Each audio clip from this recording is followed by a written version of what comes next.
Hey, what's up everybody? Taylor with KC here, and today I'm really excited because we have Bryce.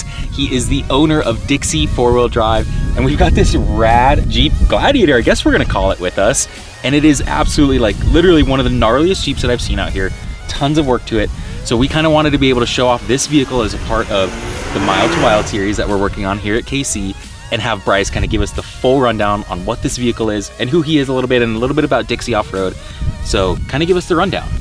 Cool. So we're out here in Moab, which is why everyone's here for the Dixie Off-Road Expo, which was our first year event. It's been a phenomenal event, so I think we've been happy there. We wanted to show JT that, you know, kind of, we had Ford show up, we had Jeep show up. We wanted to show you, hey, here's what we can do with a build. So this build was a quick build. We had the bed bobbed, and then we had some exhaust work done so that we could tuck the belly up on this, but we only got the axles 2.5 weeks before each JS. So that's like the stuff you can't. Playing with wildfire, the answer is we still were full steam ahead. We spent a lot of overtime hours. What we did is we did Dynatrac axles, front and rear, 1550 U-joints up front with 40 spline inner outer shaft. So it's just beef. We have 43-inch sticky tires. Yeah, all to run the 43s, right? The stickies are just, well, these are and the massive. diesel, so there's a 3-liter. Yeah. It runs pretty good. Yep. Factory has, you know, good torque, and the answer is with what we've done, it has a little bit more torque. So we're super excited, but we wanted straight strength. You know, we out here in Moab, Sand Hollow, we have a lot of traction when the sun's out. Yeah. So we have big axles, big drive shafts. We did a 1/2-inch plate, 70-75 skid plate on this thing, from the front links to the back trailing arms. We did trailing arm suspension where we took a 12-inch shock and put it on the actual lower control arm to give it, you know, a lot more wheel travel. From 12-inch shock pulls 18 inches of wheel travel. It rides absolutely plush. And that's what we're really looking for. And on this, the front's a 3.0 Fox coilover as well, internal bypass.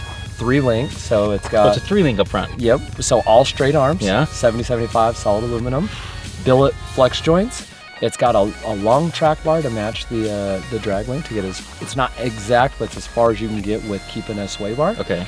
This thing's over the top. We did all KC lighting. Yep. We're not quite done yet. We want to do a tire carrier and a bed chase rack and some more lighting, and you know, we left the frame raw so people could see how much work and what it looks like when we clean up the brackets. So this Jeep kind of shows you the level we go. Because this is, speaking of the level, this is like next level. For like the big variation of Jeep builds that there are out there, this is truly like on that upper end of the extremes, right? For sure. Well, one, it's the first flat bottom belly diesel JT that I've seen. Yep. One, pretty cool. It takes a lot of work to do that. Two, it takes a lot of ingenuity. Our team pulled it off, and they've done a very good job.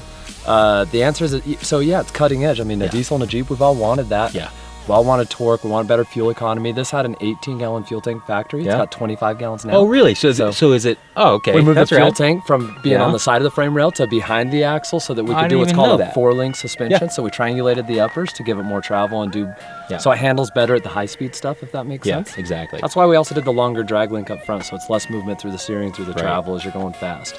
It's meant to go fast, but it's meant to be an all-around machine. So it's meant to go in the rocks, but when you're done with something like Pritchett Canyon, you kind of step on the gas and go have fun. And that's what's so rad about it, is that you have the 4-link and the 3-link, and so this setup is going to be gnarly in high-speed stuff, but it's also going to be super capable for the area that you're in here, whether it's here, over in Sand Hollow, close to the St. George store, anything like that. I mean, this vehicle is so well built that I think this is going to really be able to handle a lot of what you can throw at it. And that's the thing. If you know me and you've seen my Dixie JL1, the answer is we use our stuff. We go out, well, you rode it, right? Oh, yeah. Oh, right. I mean, when you saw it like this, when we went down the highway, a lot of people go, oh, it's, you know, that's got to be, or, you know, we all have that assumption they don't drive and ride good. Exactly. It's really exciting. So what else is on this thing? I know we've covered a lot of the cool stuff. We got the axles covered, right? Axles. We got the suspension covered. Tires, wheels. We got Rockslide Engineering front bumper. We got a Rockslide Engineering electric steps. We did a bob the bed where we took the bed in section to get better departure angle. So that we took from pretty much from sheet metal stamp to the fender stamp and sectioned it all the way. That's why the bed caps aren't on, because once again we'll tie all that into what the chase rack will be in the tire coming up. Plus we got to finish the fuel fill up valve from there at that point. We're debating on what we want to do. No one has a killer big tire package for the factory bed, and I would like to open that up. But those are things to come there.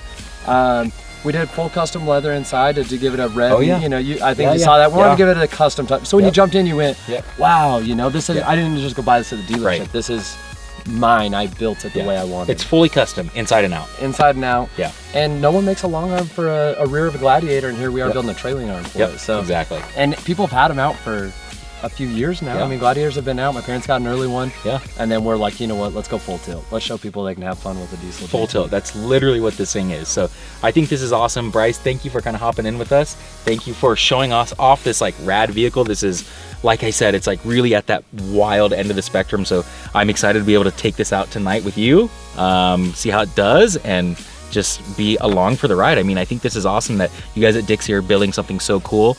A lot of ingenuity went into this build, so it's really neat to see it. So once again, thank you for doing this. Thank you all for tuning in. We hope you enjoyed this episode of Mild to Wild with KC, and remember to adventure further.